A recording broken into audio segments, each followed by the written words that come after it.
기도하겠습니다. 하나님 아버지, 구약의 하나님의 백성들은 성경을 보고 송이꿀보다 달다고 이렇게 표현을 했습니다. 정말 성경을 읽을 때에 우리의 마음속에 송이꿀보다 단 이 말씀이라는 것을 실감할 수 있는 저희들이 될 수 있도록 눈을 열어주시고 귀를 열어주시고 깨달음이 있게 하여 주시기를 간절히 원합니다.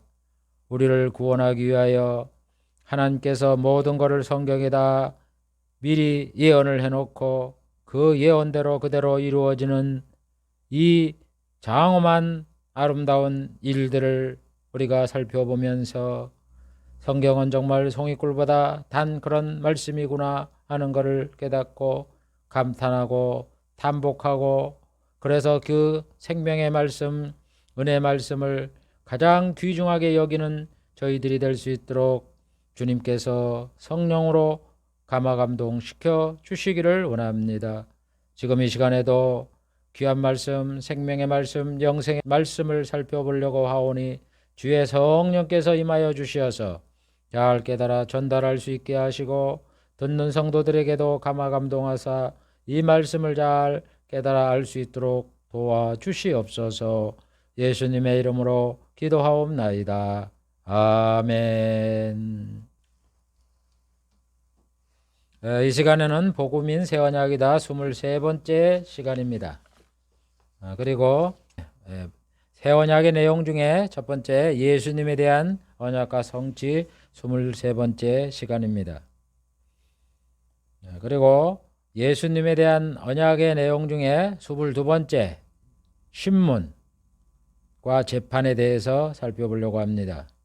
전번 시간에는 체포의 과정을 살펴봤는데 체포를 당했기 때문에 그 위에 대제사장과 또 빌라도가 예수님을 재판할 때 신문 물어보지 않습니까? 신문과 재판의 과정에서 일어날 일에 대한 예언과 성취를 살펴보겠습니다. 148번째 거짓 증인에 의해서 고소를 당할 것. 예수님이 가룟 유다에 의해서 체포를 당하지 않습니까? 그런데 체포를 당해서 이제 경찰서로 가는 거죠. 가서 고소를 해야 되지 않습니까? 고소를 했는데 누가 고소를 하느냐 하면은 실제로 어떤 사람들이 잘못을 했으면 고소를 하게 돼 있어요. 그런데 예수님은 잘못한 것이 없기 때문에 거짓 증인이 예수님을 고소하게 될 것이다, 고발하게 될 것이다. 그거를 하나님께서 구약에 예언을 해놨습니다.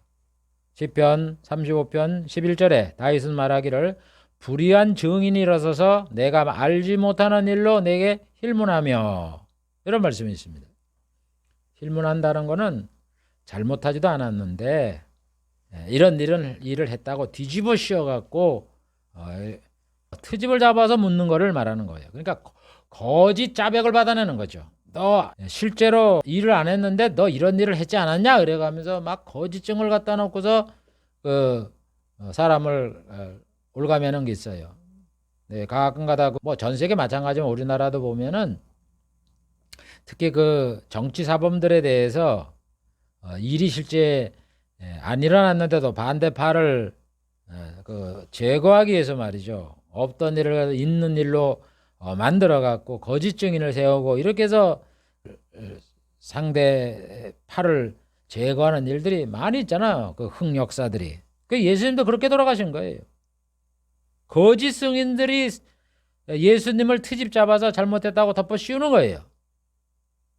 그래서 불의한 증인이 일어나서 내가 알지 못하는 일로 내게 힐문하며, 예수님이 그 일을 안 했으니까 별 모르죠. 그래서 성경에 보면은 거짓 증인이 막 일어나서 예수님을 고발하는 거예요. 뭐 이런 일을 했지 않았냐? 제사장에게 이야기를 하는 거예요. 재판장이 제사장에게.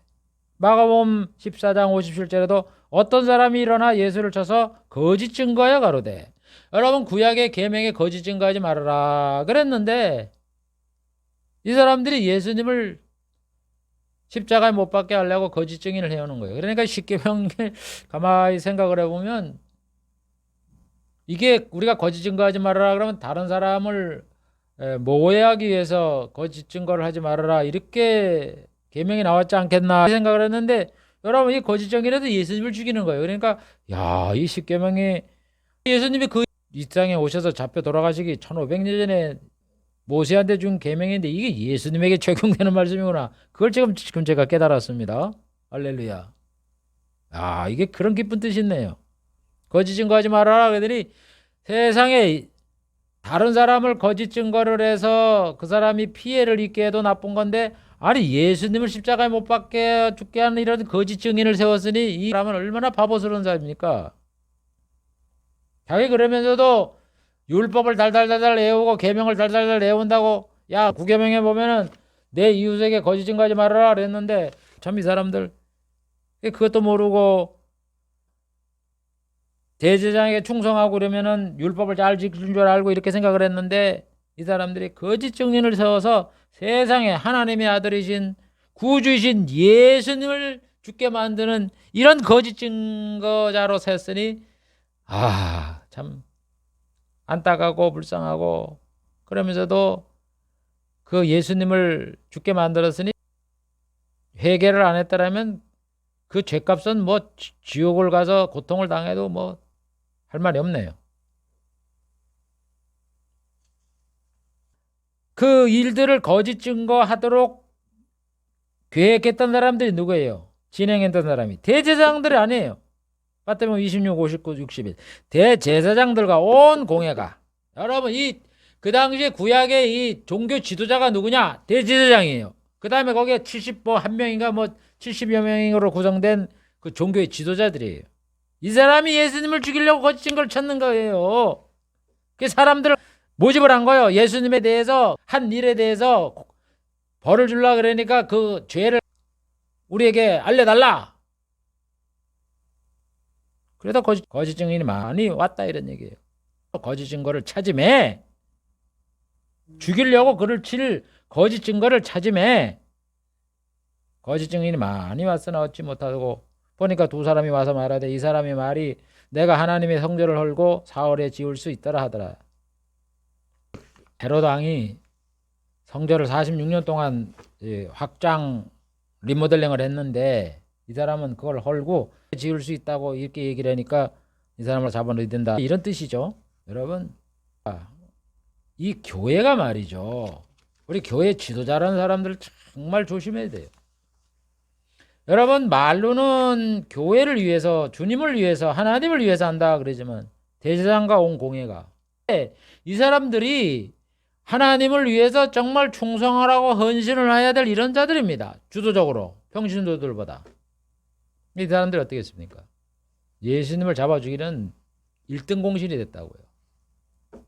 여러분 오늘 이 세상도 똑같아요. 지도자들 조심하세요.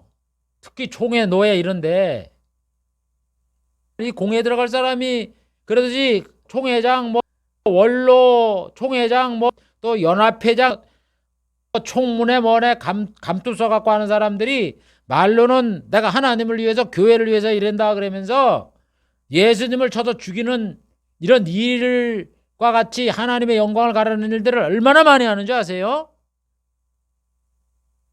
그럼 자기들은 하나님을 위해서 일을 한다 그러죠? 교회를 위해서. 이 사람도 똑같이 그랬어요. 저 예수가 누군지 아냐? 아니 구약을 봐봐라 말이야.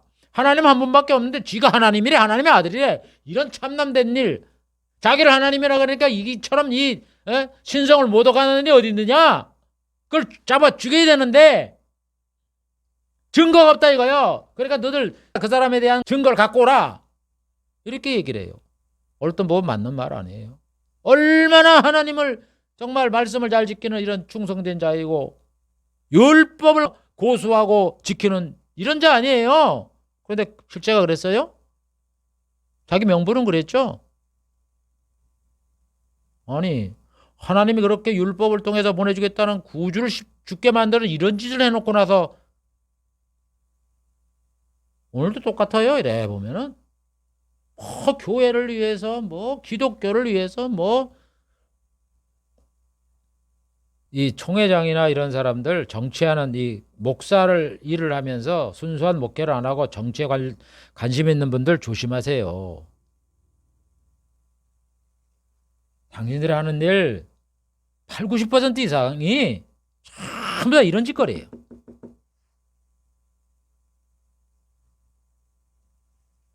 그래서 거짓 증인에 의해서 고소를 당할 것이다 하는 말씀대로 예수님이 이렇게 해서 고발을 당하는 거예요.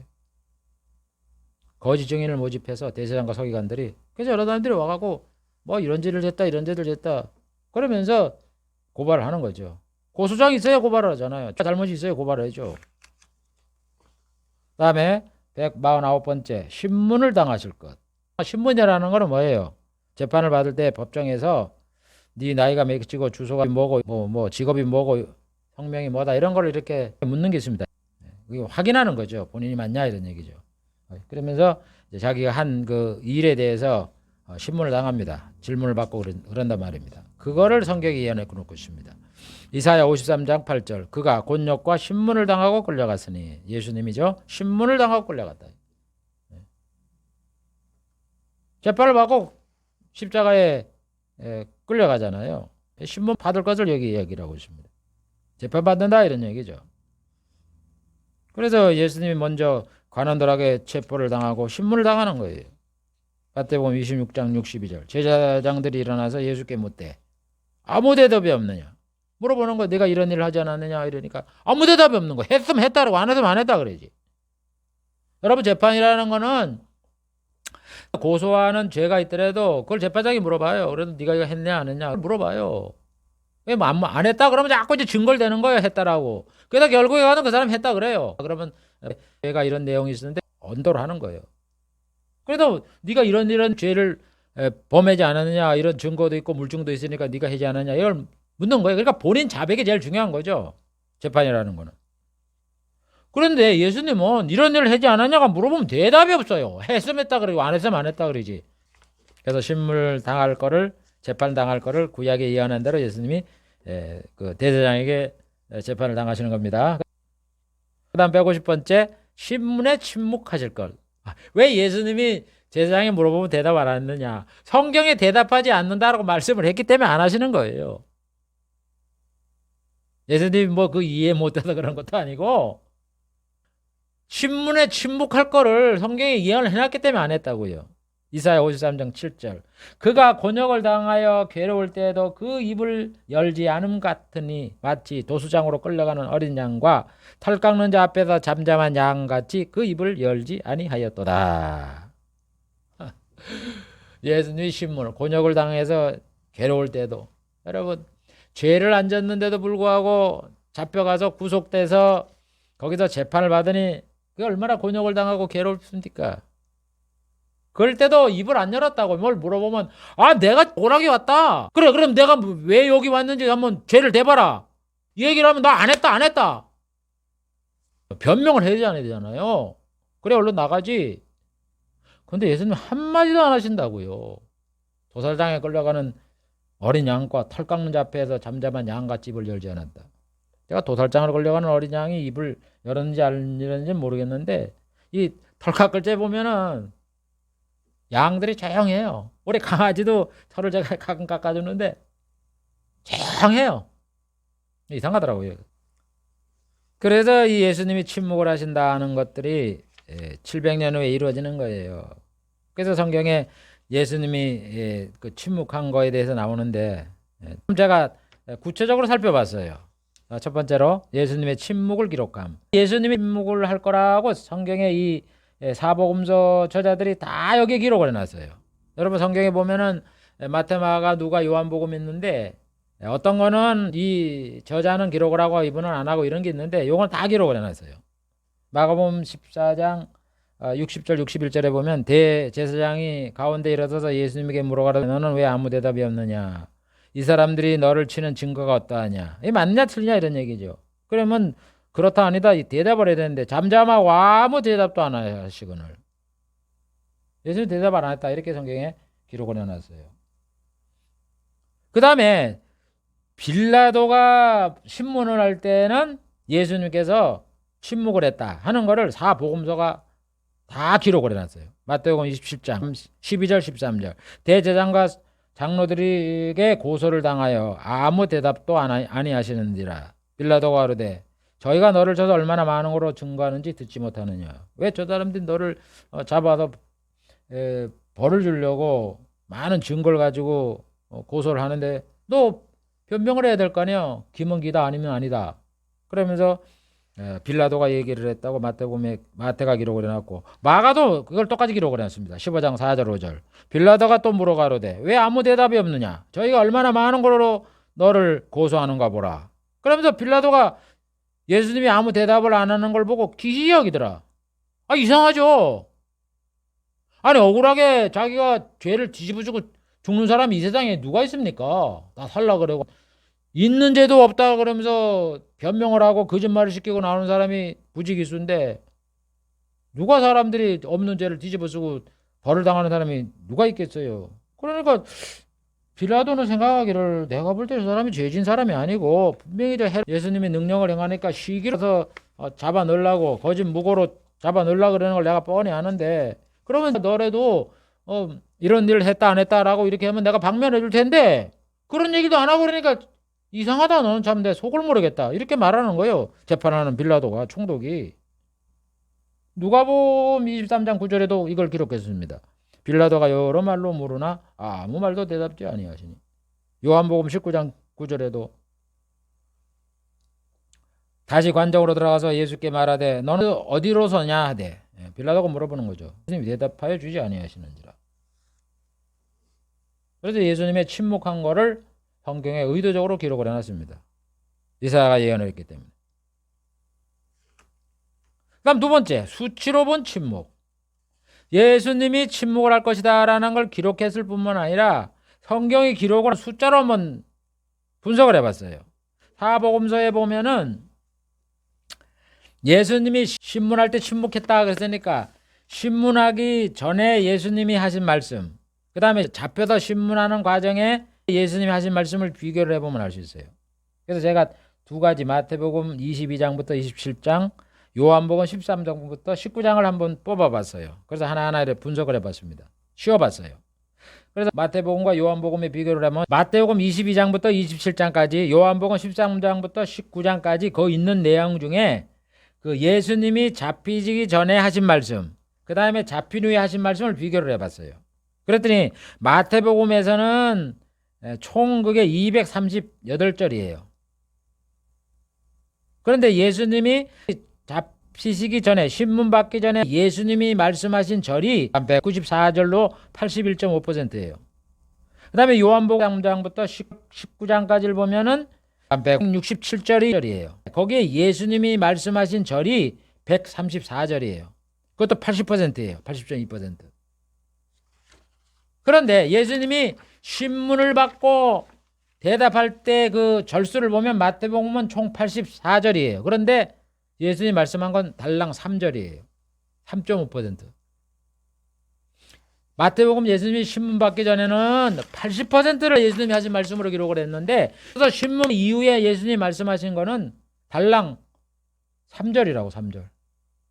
침묵했다 이런 얘기죠. 요한복음도 마찬가지예요. 신문하고부터 82절이 기록되어 있는데 예수님이 말씀한 거는 11절이에요. 13%예요.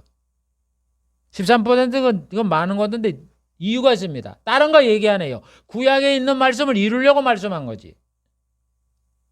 뭐 내가 목마르다 엘리엘이라는 사막다니 구약에 있는 말씀이잖아요. 그거를 중요한 거를 다 이루었다 이렇게 말하려고 말한 거 외에는 아예 침묵을 거의 하신 거예요.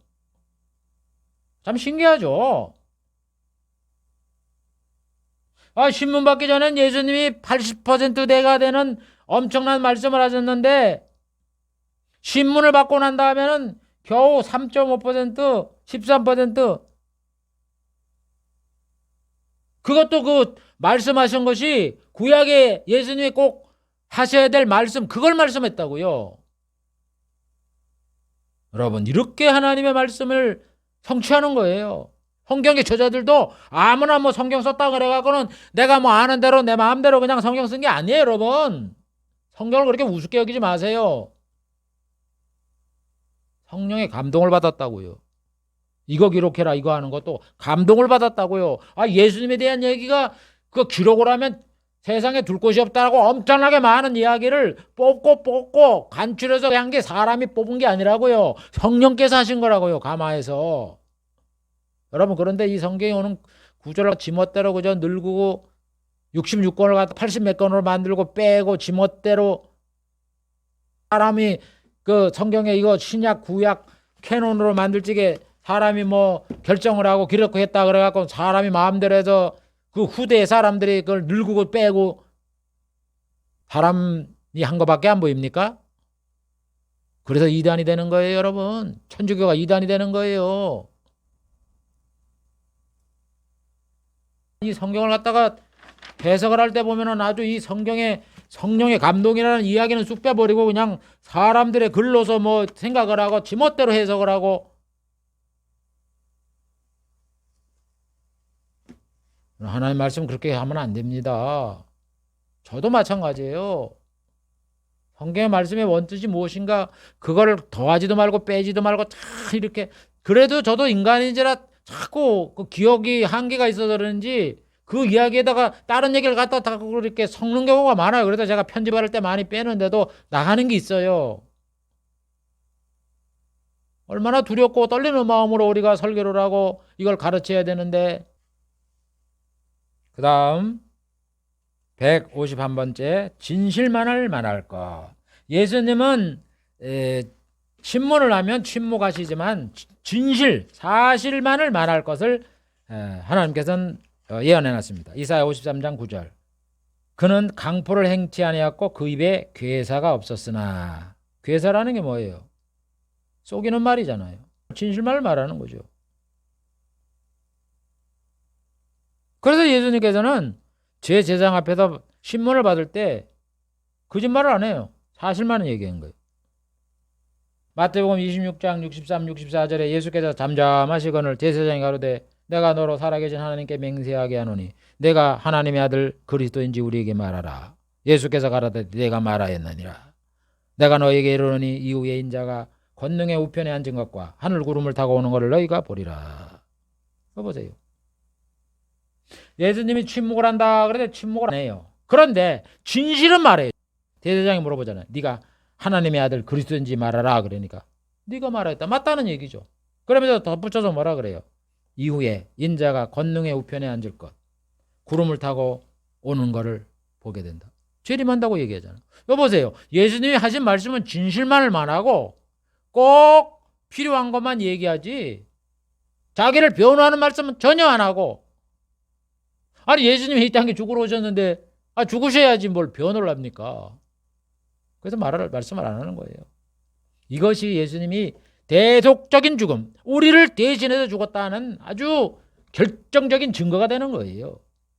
예수님이 죽으시려고 안 했더라면 당연히 변호를 하고 풀려나야죠. 적극적으로 변호를 해야죠.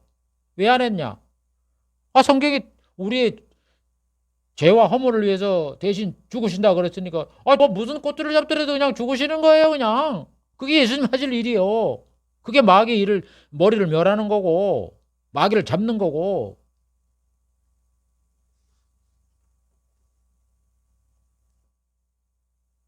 그래서 예수님이 진실만 말하는 거예요. 네가 하나님의 아들이냐? 나 하나님의 아들이다. 네가 그리스도냐? 나 그리스도다. 아니 예수님이 하나님의 아들이고 그리스도고 하늘의 우편 보좌에 앉으시는 분이고 이 땅에 재림할 분이고 진실 아니에요? 진실만을 말씀하시는 거예요. 그래서 성경에 마가복음 16장 9절 주 예수께서 말씀을 마치신 후에 하늘로 올리우사 하나님 우편에 앉으시니라. 하나님 앉아 계시잖아요. 사도 바울은 말하기를 데살로니가전서 4장 16절 주께서 호령과 천사장의 소리와 하나님의 나팔로 친히 하늘로 쫓아 강림하시려니. 재림한다 그러잖아요. 그래서 예수님은 사실만을 답변했던 거예요. 또 요한복음 18장 33절에 빌라도가 관정에 들어가 예수님께 불러가로되 네가 유대인의 왕이냐? 그러니까 맞다 그러잖아요. 내가 왕이다. 내가 이를 위해서 났으며 이를 위하여 세상에 왔나니 진리에 대하여 증거함이로다.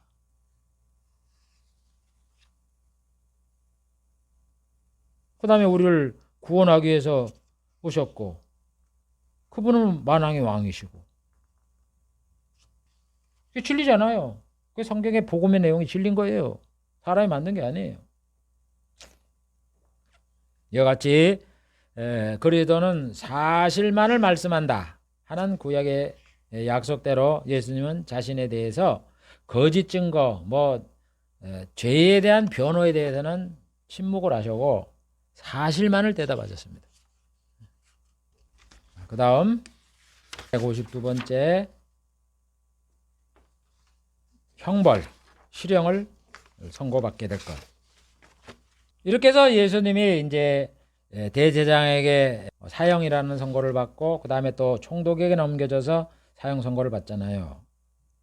그래서 예수님이 실형을 받게 될 것. 실형이라는 건 뭐예요? 사법부에서 그 형을 받는 거를 실형이라 그러잖아요. 이사야 53장 4절. 그는 징벌을 받아서 하나님께 맞으며 고난을 당한다 하였노라. 여기 징벌이라는 것이 실형을 얘기하는 거예요. 그래서 예수님께서는 두 차에 걸쳐서 재판을 받습니다. 첫 번째가 대제사장 앞이죠. 마태복음 26장 65절. 이에 대제사장이 자기 옷을 찢으며 가로되 저가 참남한 말을 했으니 어찌 더 증인을 요구하리요 하면서 너희가 지금 참남한 말을 들었다. 이제 요 배심단한테 말하는 거예요. 지금 참남한 말을 들었잖아. 네가 하나님의 아들 그리스도냐? 그러니까 네 말이 맞다 그러면서 뭐라 그랬어?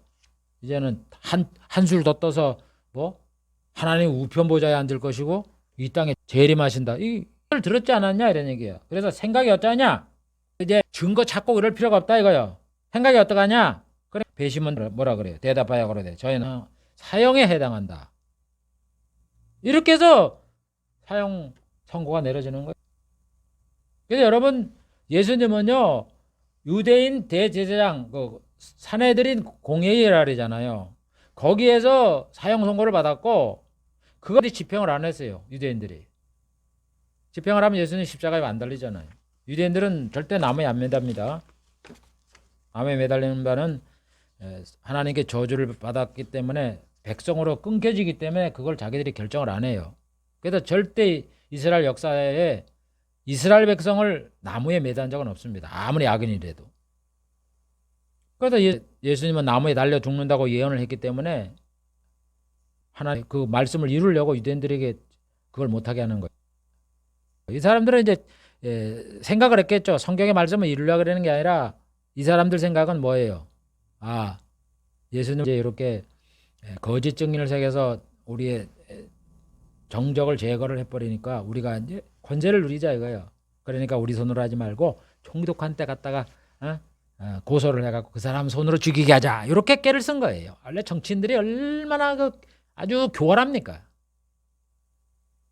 그래서 예수님이 여우라 그러는 거예요. 여우. 그래서 이제 두 번째 로마 총독한테 유대인들이 고발했던 거예요. 로마 총독한테 고발할 때는 죄를 뭐라 그래요? 보세요.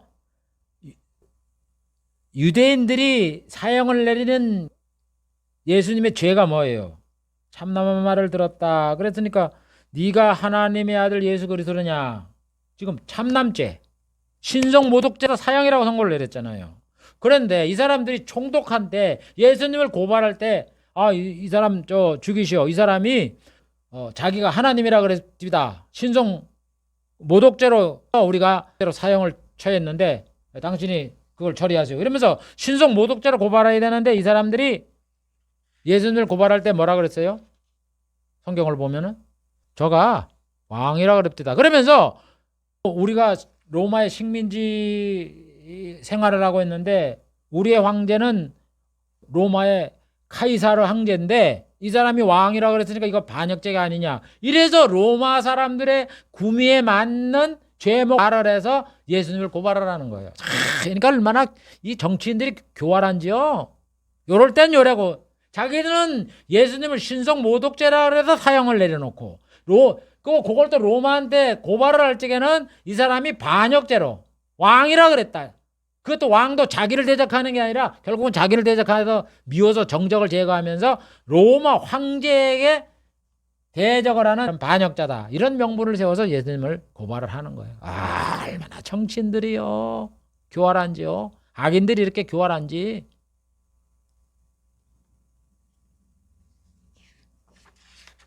그래서 빌라도는 그거를 알고서 예수님을 재판 안 하려고 그러잖아요. 그러니까 누가복음 23절부터 보면 저희가 큰 소리로 재촉하여 십자가에 못 박기를 구하. 십자가에 못 박으라, 못 박으라. 그래서 그 압력으로 인해서 빌라도가 저희의 구하는 대로 하기를 언도하고 십자가형을 내린 거예요. 밀란이 날까봐 두려워서. 밀란이 나면 자기 잘리거든요. 그래서 그들이 요구하는 대로 십자가에 못 박히는 사형을 언도했다. 이런 내용입니다. 그래서 제가 여러분 이 정치에 대해서 저 목사님은 그렇게 부정적인가 이런 생각을 하는데, 여러분 저는 딴 뜻 없습니다. 정치는 이렇게 교활해요. 그런데 왜 제가 그걸 문제 삼느냐? 우리 예수 믿는 사람은 참 보면 양 같아요. 선해요. 저도 뭐 그런데 정치에 관심도 없고 그랬는데 제가 이제 나이가 좀 이제는 거의 뭐 70을 대 바라보고 이러니까 오래 살았잖아요. 이렇게 듣다 보니까 이제는 정치인이 뭘 하면은 그 속셈이 눈에 들어와요. 아, 그래 정치 참 나쁘구나. 그래서 예수님이 여우라 그러고 마키아벨리도 그 군주론에 보면 정치인들 아주 교활한 여우로 말하잖아요. 아, 그 사람들이 그렇게 해서 그렇게 말씀을 하시는구나 하는 걸 제가 알았어요. 그래서 이 정치인이 나쁘다는 걸 왜 얘기하느냐? 우리 성도는 너무 순해서 그걸 몰라요. 그러니까 겉을 보지 말고 속을 보라고요. 속을 좀, 속을. 그 사람이 왜 그 선심을 쓰는가 말이죠. 재난지원금을 왜 주는지 지금 속을 알아라고요. 제발 좀. 그 자기 표 찍어달라는 거 아니에요? 정치는 독재를 하고 공산주의를 만들려고 이러면서 말이죠. 그거는 싹 감춰놓고 서민은 파탄내게 만들고 재난금 지원금에서 표 얻으려고. 그런 속을 왜 모르냐고. 왜 우리가 그렇게 그 사람한테 당해갖고 공산주의가 되고 신앙생활 억압하고 탄압하고 우리가 그렇게 살았잖아요. 아직까지 깨닫지 못하고 정신을 못 차리냐고. 그걸 막자는 얘기예요. 저는 다른 뜻 아니에요. 아, 지옥 가보세요. 정치인보다 더 악한 사람들 많은데 내가 그 사람들한테 뭐 악감정이 있어서 그 얘기를 하겠어요. 우리 피해보지 말고 우리 신앙생활에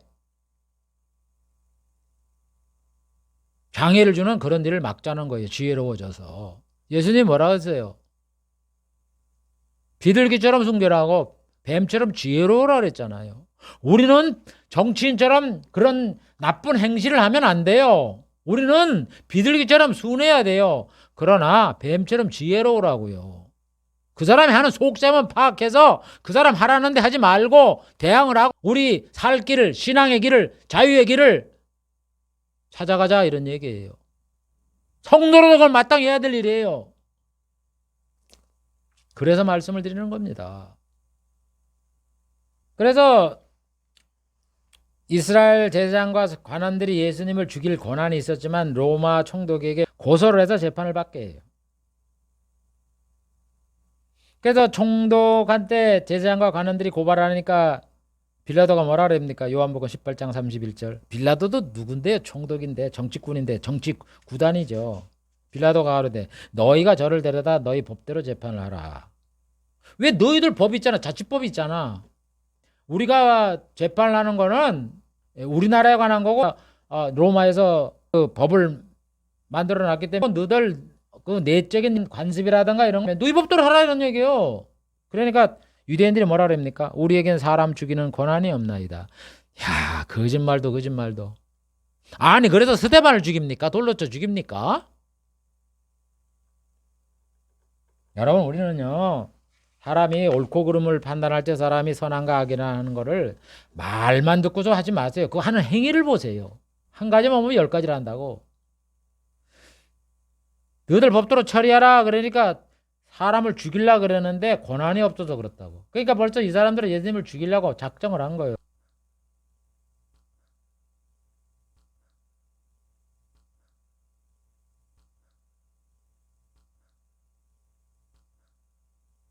예수님을 죽이려고 그러는데 권한이 없다는 거예요. 그래서 스데반을 돌로 쳐 죽이냐고. 로마에서 유대인들을 죽이는 법을 안 줬다 그러면 니 당연히 총독이 와갖고 야, 왜 우리 법대로 유대 사람들한테는 사람 죽이는 법을 안 줬는데 뭐 감옥이나 구형이나 태형이나 이런 건 줬는데 왜 사람 죽였냐? 그 사람 데려와. 그러고 그 로마법에서 강력하게 정말 안 줬더라면 이 사람을 잡아다가 그 상응하는 벌을 내려야 되는데. 사도행전 7장 57절부터 60절에 봐보세요. 저희가 큰 소리를 지르고 스데반이 복음의 말씀을 전하니까 그 안 들으려고 큰 소리를 지르고 귀를 막고 그에게 달려들어요. 스데반에게 달려들어서 성 밖에다가 그냥 번쩍 들어다가 내쳐버리고 돌로 칠세. 증인들이 옷을 벗어서 사울이라는 청년의 발 앞에 두리니라. 그래서 스데반이 돌에 맞고 순교를 하시는 거예요. 무릎을 꿇고 크게 불러가로되 주여 이 죄를 저희에게 돌리지 마옵소서. 이 말을 하고 자니라 순교를 하셨어요. 유대인이 유대 사람들을 죽이는 법이 없다면 보세요. 여기에 증인들이 옷을 벗어 사울이라는 청년 앞에 줘서 사울이 졸지에 스데반을 죽이는 증인이 된 거예요. 그러면 유대인들이 자기 백성을 죽이는 법이 없다면 로마에서 누굴 다 잡아가겠어요? 증인이라 그랬으니까 사울을 잡아갈 것이고, 그 다음에 이 돌로 쳐서 죽었던 이 사람들을 공범자라 그래고 잡아가서 벌을 내려야 되는데 사울 언제 잡아갔습니까? 사울이요, 자기가 당당하게 내가 이렇게 이 스데반을 쳐 죽인 이런 증인이 있었고 이런 얘기를 자기가 예수님을 대적한 이런 일을 행하면서 거기에 대해서 어떤 뭐 벌을 받았네 이런 얘기가 없잖아요. 당당하듯이 활동을 하고 그러잖아요. 여러분, 유대인은 자치 신앙이라든가 그 나라에 관련된 거는 자기 스스로 처리할 수 있는 이런 법을 갖고 있었다고요. 그런데도 사람을 죽여놓고 이래 가면서도 그 예수님을 제거하려고 빌라도 앞에 가서는 우리는 사람을 죽이는 권한이 없다고 이 거짓말 시킨 거라고요. 여러분, 성경을 보고서 성경이 진실이다 그래서 성경에 기록된 내용을 그대로 믿으면 안 된다고. 이것이 하나님의 성령으로 감동을 했느냐 아니면 이 사람 말인가, 그걸 옥석을 구별을 해야죠. 여러분, 진리가 뭐예요? 거짓말한 걸 거짓말했다고 말하는 게 진리지, 거짓말을 한 거를 사실이라고 말하면 그건 아니죠. 진리가 아니죠. 성경을 보면 하나님이 감동한 그 말씀은 진리예요. 그러나 이 사람들처럼 야, 우리에겐 사람을 죽이는 법이 없나이다, 이 사람이 거짓말 시킨 걸 보고 성경에 봐봐라, 이 사람은 우리를 죽이는 권한이 없다 그랬더니 그 당시에는 법이 없었다. 그거 참 무식한 거예요, 그거는. 그래서 여러분, 예수님이 형벌을 받기 위해서 수배를 내려서 예수님을 잡겠다 그러고 또 체포를 당하고 또 신문을 받잖아요. 1차 대제장에게 받고 2차 총독에게 받고, 그래서 총독이 사형 십자가에 못 박으라 그렇게 해서 선고를 받는 이 과정을 여기 다 성경에 예언한 그대로 이것이 진행돼서 예수님이 십자가형을 받게 되는 거예요. 그 다음 153번째, 사람들이 그리스도에게 침을 뱉고 뺨을 때릴 것. 예수님이 뺨을 맞고 모욕을 당하며 침뱉음을 당할 걸 이사야는 예언했습니다. 이사야 50장 6절. 나를 때리는 자에게 내 등을 맡기며 나의 수염을 뽑는 자에게 나의 뺨을 맡기며 수욕과 침뱉음을 피하려고 내 얼굴을 가리우지 아니하였느니라. 나 예수님이죠. 제가 누차 말하지만 성경에 1인칭 나, 2인칭 너, 3인칭 그나 저라 이렇게 말씀하는 거는 예수님에 대한 예언이 많다고. 예수님을 때리는 자에게 등을 맞고 수염을 뽑고 뺨을 때리고 침을 뱉고 이거 다 당하고 피하려고 얼굴을 안 가렸다는 거. 다 당했다 이런 얘기죠. 그래서 그걸 성경에 기록을 해놨잖아요. 등을 맞고 수염을 뽑고 뺨을 때리고 침 뱉었다고 성경에 기록을 해놔야죠. 그게 예언이 성취된 거지. 그래서 마태복음 27장 27절부터 30절부터 보면 총독의 군병들이 예수님을 데리고 관정함으로 들어가. 관정은 관과를 얘기하는 겁니다. 온 군대를 모으고 그에게 침뱉고 갈대를 빼어서 머리를 치고 그 다음에 26장 67, 68에도 예수님 얼굴에 침뱉고 주먹 치고 그러잖아요 여기. 그 성경에 여기 침뱉는다 그러면 침뱉는 거고 뺨을 때린다 그러면 뺨을 때리는 거고 등을 맡긴다. 그래서 여러분 저 예수님을 채찍질 하잖아요. 채찍질한다 그래서 등을 맡긴다 그래서 마태복음 27장 26절에 보면 예수는 채찍질하고 빌라도는 저 예수님을 채찍질하잖아요. 그렇게 해서 예수님이 뺨을 맞고 침뱉음을 당하고 손바닥으로 때리고 주먹으로 치고 이렇게 한다 수욕을 당한다 이렇게 하듯이 예수님이 수욕을 당하는 거예요. 예수님도 이런 수욕을 당할 거를 제자들에게 미리 말씀하잖아요. 그러니까 여러분 하나님의 이런 우리가 믿을 수 있는 증거를 주는 방법이 구약의 선자를 통해 먼저 예언을 해요. 그 다음 또 예수님이 또 앞으로 일어날 일 또 말씀을 하세요. 그리고 이제 그것이 그 역사에서 사실로 이게 성취가 되는 거예요. 한 번만 그냥 선지자가 예언하고 끝나는 게 아니에요. 예수님이 반드시 뭘 얘기하냐. 내가 고난을 받을 것이고 3일 만에 죽으신 다음에 부활하고 이거 할 거다 가르쳐주고 오늘 밤에 내가 잡을 것이다. 그들이 능력하며 침을 뱉고 채찍질하고 죽일 것이나 3일 만에 살아난다. 다 이렇게 예수님이 말씀을 해요. 그래서 이사야가 예언한 대로 예수님에게 사람들이 능력을 주어서 예수님 얼굴에 침을 뱉고 주먹으로 때리고 뭐 뺨을 때리고 갈대로 치고 이렇게 예수님이 당하신 거예요. 그 다음 154번째 조롱을 당할 것. 사람들이 그리스도를 보고 조롱이라는 건 비우고 깔보는 거잖아요. 깔볼 것이라고 다윗은 예언합니다. 시편 22편 6절. 나는 벌레요 사람이 아니라 사람의 해방거리요 백성의 조롱거리다. 예수님이 조롱거리라고요. 그래서 여러분들 성경을 보면 예수님을 조롱하는 것이 몇 가지 기록이 되어 있어요. 첫째는 총독들이 예수님을 조롱합니다. 마태복음 27장 27절부터 30절. 이에 총독의 군병들이 예수를 데리고 관정 안으로 들어가서 그의 옷을 벗기고 홍포를 입히며 가시 면류관을 엮어 머리에 씌우고 갈대를 오른손에 들리고 그 앞에 무릎을 꿇고 희롱하며 가로되 유대인의 왕이여 평안을지어다. 예수님이 왕이라 그랬잖아요. 대제사장이 그를 총독에게 고발을 할 때 이 사람 제목이 뭔지 아냐? 왕이라 그랬다. 우리의 왕은 로마의 카이사르 왕인데 이 사람이 왕이라 그랬으니까 다 반역 처벌을 해주세요 하면서 빌라도한테 고발을 했잖아요. 그래서 그게 이제 로마 그 군인들도 다 아는 거죠. 이 사람 데려왔는데 이 사람이 자기가 왕이래. 반역자야. 그래서 반역자로 이제 처단하는 거예요. 다 알잖아요. 그래서 이 군병들이 이제 사형 언도를 내린 다음에 이 사람들이 이제 예수님을 데리고 말이죠. 그 입고 있는 왕이 입는 그 옷, 홍포 그걸 갖다 입히는 거예요. 그리고 왕이 또 면류관을 쓰잖아요. 그러니까 가시는 면류관을 만든 거예요. 그 다음에 왕이 이렇게 홀을 갖고 있잖아요. 보석으로 이렇게 만드는 나무. 그 홀 대신 상한 갈대를 오른손으로 들면서 이 왕이죠. 옷은 왕복을 입었죠. 머리에는 면류관 썼죠. 홀을 갖고 있는 그거를 빗대 갖고 이제 예수님 강제로 입혀놓고 나가고 뭐라 그래요? 무릎을 꿇고 가로되 유대인의 왕이여 평안할지어다.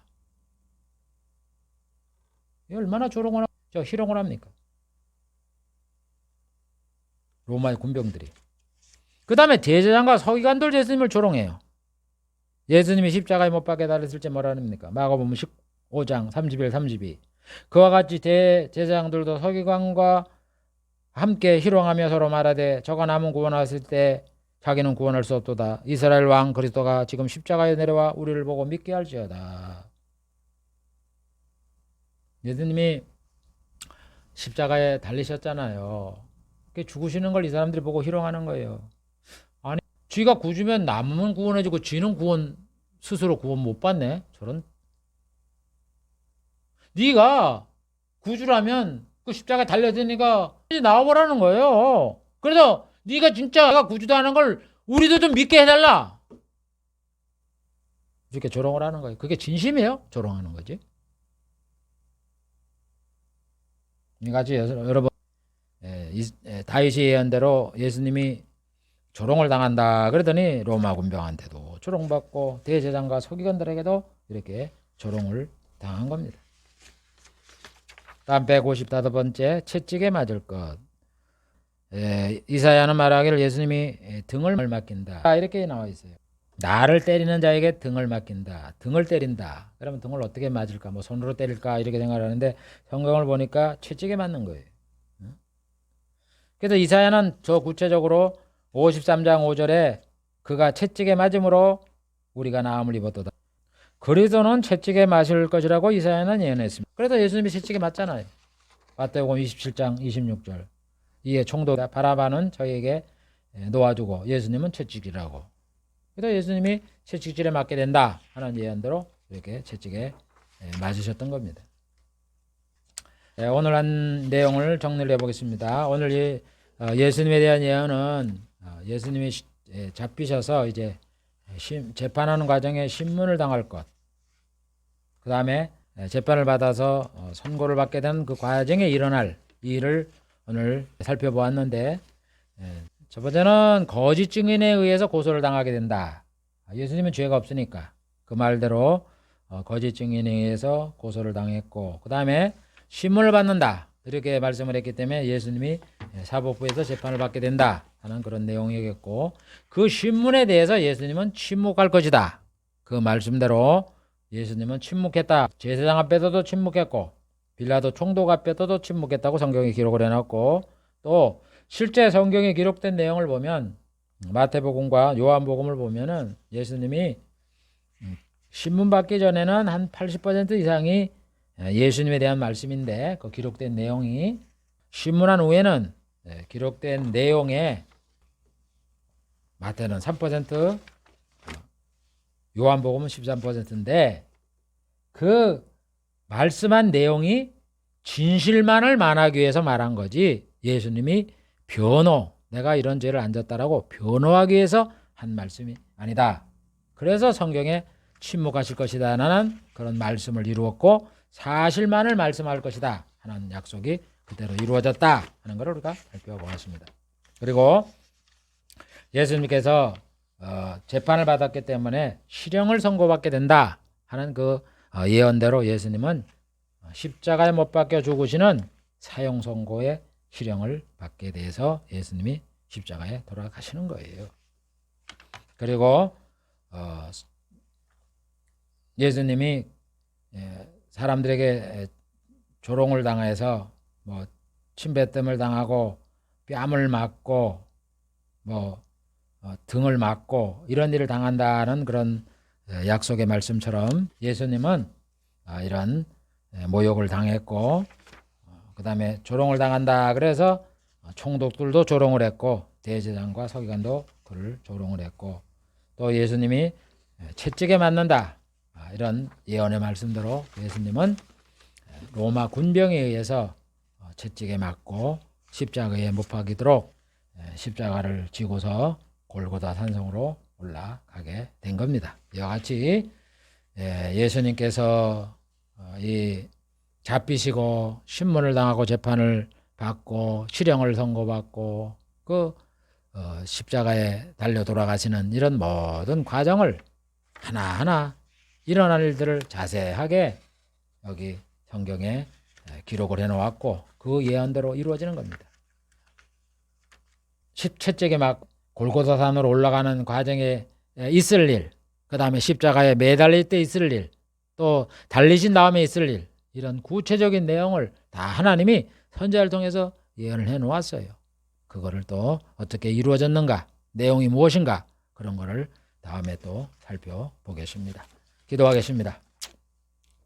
하나님 아버지, 이 시간에는 예수님이 재벌을 당한 이후에 신문을 당하여 재판을 당할 것과 실형을 당하고 또 실형을 당한 후에 십자가에 달리기 직전에 관원들과 로마 총독 군병에 의해서 뺨을 맞고 등을 맞고 채찍에 맞고 또 침뱉음을 당하고 수욕을 당할 것에 대하여 오늘 살펴보았습니다. 하나님 아버지, 이렇게 예수님은 죄를 지시게 내 제물이 되기 위하여 정말 없는 죄를 거짓 증거를 세워서 죄목을 만들고 그거를 이방 나라인 로마의 총독에 의해서 실형 선고를 받고 이들의 조롱거리가 돼서 죽으시는 이런 과정을 겪었다는 것을 우리는 살펴보았습니다. 우리 예수님께서 죽으시되 그냥 평안하게 죽으셔도 참 우리가 감사하겠지만 죽으실 때도 말할 수 없는 이런 수욕을 당하고 그 힘든 죽음의 길을 걸어갔다는 것을 우리가 살펴보면서 정말 예수 그리스도에 대한 희생의 그 사랑에 감사하며 평생 기억하고 찬양하고 영광을 돌리는 그런 저희가 될 수 있도록 은혜를 더하여 주시옵소서. 예수님의 이름으로 기도하옵나이다. 아멘.